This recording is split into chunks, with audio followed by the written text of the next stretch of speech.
because every day above ground is a good day. Some are just more questionable than others. Questionable call, a special Tuesday edition. We got Bill Belichick with drama. Is there awkwardness with a former protege? We'll find out. First, though, we roll with 7 on the board. And we begin with Amon-Ra St. Brown and Davante Adams on a podcast talking about the fan bases they hate the most. Look at this. Which NFL team has the worst fans and why? That's a layup. That's a layup. That is a layup. I want to think. All right, I'm going to give 2. I hate the Packers fans. Why? Just because it's Green Bay. I play for Detroit. Wow. But I think some of the worst fans was the Falcons. Why? Really? When we played them my rookie year, no one was there. That's cold. Terrible. Damn. I'm like, yo. Oh, so you looking at it as far as support toward their team. Right. Obviously. Because I hate Green Bay. Their fans, I mean, they have good fans for the team, but I hate them. Right. But I don't know. Is there that much to do in Atlanta? I don't know. Wow. Because ain't nobody going to the game. Ain't nobody going to the game. It must, that must mean Atlanta's popping. All right, so then Davante Adams, we know that he can be a little petty. He had his say. Listen closely to what Davante said. And then you got the Washington football team. I mean, they obviously just miserable because the stadium is horrible. Fact.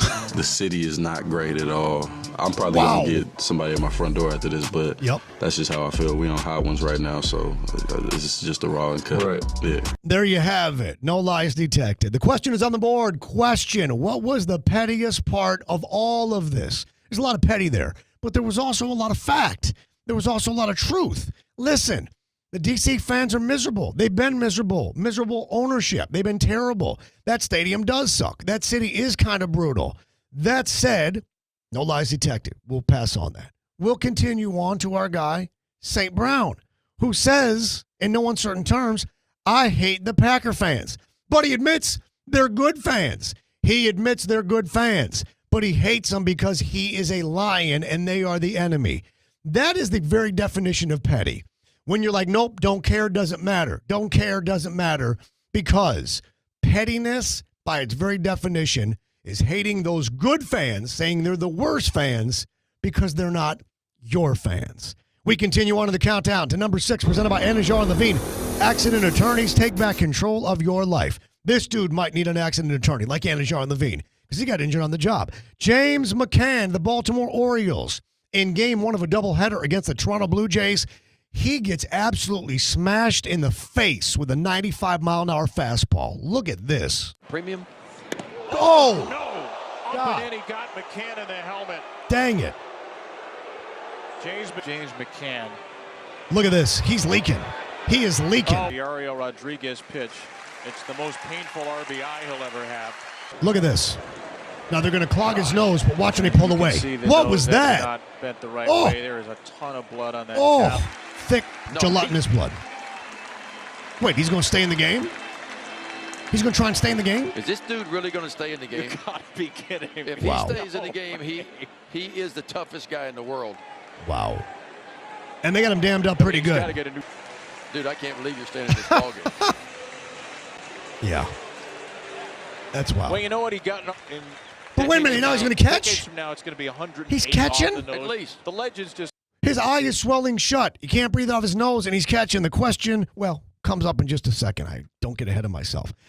We got McCann here post-game, and you see that he's got his nostril stuffed. The left one is leaking a little bit more than the right one, but look at that left eye. It is swole shut. He looks like he just went 5 rounds with Dustin Poirier in the UFC. Meanwhile, over there on MLB, they got the 3D simulation, the 3D TV simulation. This is like an AI reenactment. Since they don't know how to display a dude who's injured, look what they show instead. It looks like somebody who's having some semblance of dry humping turned into a full-on seizure. Now there's breakdancing, and now a teammate's kind of brushing the floor in front of him saying, go get it, go get it. I'm not sure. It looks like river dance, Michael Flatley perhaps, but this is absolutely out of control. Meanwhile, look at the other players. They don't know what exactly to do. This is what AI is creating while he's laying there on the ground and getting cotton stuffed up in his nose. All right, we continue on. That's enough of that. Question is on the board now. Question, what is the most impressive part of this by McCann? Staying in the game, outstanding. Putting cotton up your nose to dam the bleeding, getting the nose put back in place, fantastic. But, bro, he went back and was the catcher. So he's wearing a helmet and a mask. that is putting pressure and scraping against where he got smashed. So where it is swelling and bruising, he's got more pressure on that. And by the way, he's catching 95-plus mile-an-hour fastballs, etc., with an eye that is shutting. So he's losing depth perception as well. Can't breathe, is in pain, is marked up, got a helmet, got a face mask on, got an eye shutting, and dude is still catching. Shout out James McCann, NHL caliber, quality toughness. Pretty boys of summer, you could learn a little something from him. We roll on to the countdown up to number 5. Presented by St. Lucie Battery and Tire, the home of honest, reliable service since 1970. 18, by the way, locations, Total Car Care Center in South Florida. Patriots, Matthew Judon, not happy. He wants money. New contract. Patriots in bad shape. He had words with the brand new head coach, Gerard Mayo. Take a look at this. We got Gerard Mayo who's speaking to him and pleading with him. You see his hands up, and then you see Judon stand up, take his hat off, and he's kind of talking at coach, and then he's just walking away from coach, who has no choice but to just walk behind him. And then Judon left practice altogether.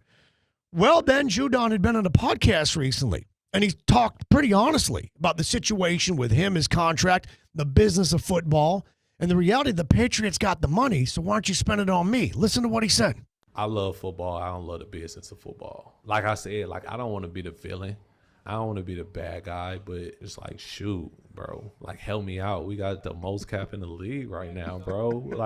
And then with that, they don't even get the money. So what the hell are y'all doing with it? Y'all literally just not using it. Those guys have a tough decision. That is quite the saying right there. That is quite the statement. They got the money. They're literally just not using it. The question is on the board. Question. How bad of a look is this for the Patriots? This is a really bad look for the New England Patriots. This, I ask you, would never happen if Bill Belichick were still the head coach. And I don't care if they were 2-15, 1-16, or 0-17. If Bill Belichick were still the head coach of the New England Patriots, you're telling me that Matt Judon would have stood up, taken his hat off, walked away, and ignored his coach, and then left practice during training camp? Hell to the no. What this does is say, listen, coach, you're new around here. I know you've been an assistant, and you know me and I know you.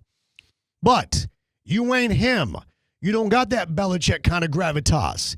You don't carry that weight. Clearly doesn't pull that respect. And you can see the new head coach feeling a little bit of that as he's got to not chase, but follow behind a player, and the rest of the team sees it, and the rest of the team knows it. And what they're thinking is, damn, we've got a coach, Gerard Mayo, who isn't holding it down like Bill Belichick did. There's a little bit of fear, a little bit of respect. Some of that is earned, but this is a very real example of what the Patriots are right now, because after 2 decades plus, nobody stays on top forever. Hit like on the video, hit subscribe. We continue on as we roll to number 4. Presented by Celsius, essential energy drinks, live fit. Good Morning Football returned to television after a 4-month hiatus. They went from New York to Los Angeles. For the first show, yesterday morning, they brought in boxing announcer, Mr. Let's Get Ready to Rumble, Michael Buffer. Kyle Brandt making his entrance. Take a look at this. An honorable mention, Illinois All-State running back, 1990. He ate it. He played the first amputee character in His mic pack is swinging. history. Dude. The angry one, Kyle He's out of breath. Watch this. Watch this. Watch this. I'm good. And next from the land. He's winded. He's not moving well. He's carrying by hand his mic pack, and he's saying, I'm good. The question is on the board. Question. Is Kyle, in fact, actually good? No. Kyle is not actually good. Kyle is a little bit embarrassed. Kyle's a lot bit winded. Kyle clearly is injured. And Kyle, by the way, it's like when you say, I'm good, it means you're not really good. No, Kyle Brandt, not good. This is hilarious. This is an omen for how things will go in Los Angeles.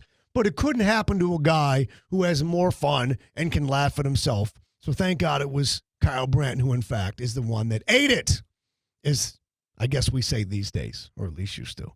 Let's roll on in the countdown. To number 3.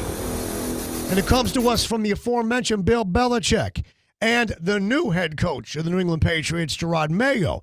This was a conversation with Gerard Mayo that happened on Up and Adam with Kay Adams. I want you to listen closely to what she asked. It's a very simple question. It's a yes or no question. And I want you to listen to how Gerard Mayo answers it. In particular, what he says about the question at the very start. Take a close look and a close listen. Did Bill Belichick reach out to you after you got the gig, after it was announced? Look at his face.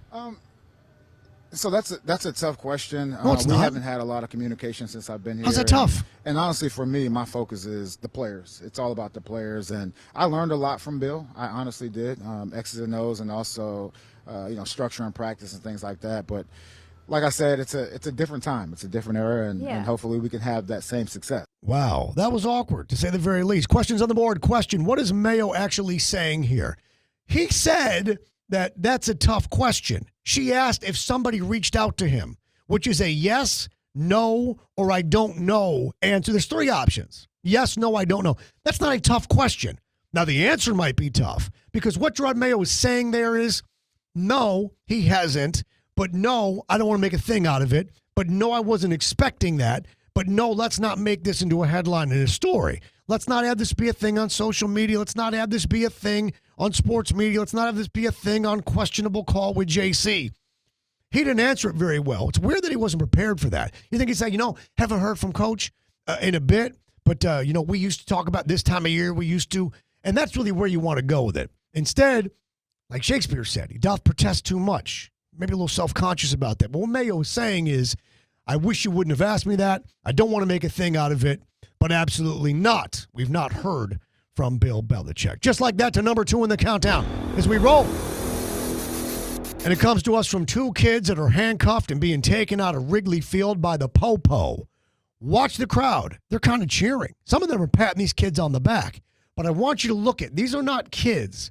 These are little freaking kids. Like 8, 9, 10-year-old kids in handcuffs. Look at this. Look at them cheering, pat on the back. How old is that kid? 7, 8 years old? Look at this kid. What is he, 11? Maybe? And people are patting him on the back. The question is on the board. Question, which is worse of the messages being sent here? Is it the handcuffs being on the kids? Or is it the cheers that the kids are receiving? Well, I got to give you a little backstory. The reason these 2 little idiots are in handcuffs is because they ran on the field, they evaded and eluded security, and then were apprehended.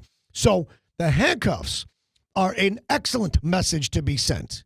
And what it says is there are repercussions and consequences for the things that we do. And this is what happens in real life. Be a little scared. The cheers are a terrible message being sent that encourages that type of behavior. Like when a little toddler starts cussing and you laugh at it, and the kid realizes he's getting laughs, so he wants to do it more. Bad message on the cheers, although I would have pat these kids on the back too. And excellent message with letting these little knuckleheads know we don't do that. We don't run on a field. Idiots.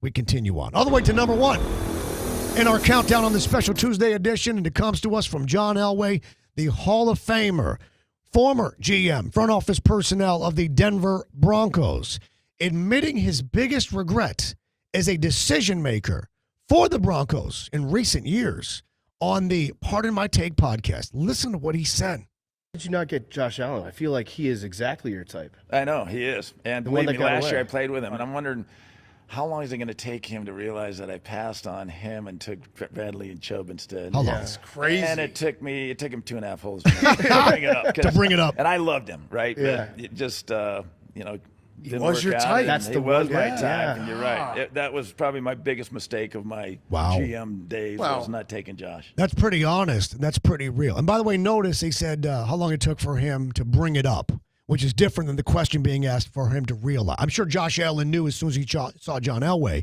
yeah, dude, you passed on me. He just waited 2.5 holes to bring it up. The question's on the board. Question, how would Allen in Denver have changed the course of history? It would have changed it seismically, enormously. There would have been no Nathaniel Hackett in Denver with that experiment. There would have been no Russell Wilson disaster in Denver with that experiment. Who knows what the Sean Payton thing would have actually been, because it would have been an administration before that. Who knows? But I know this.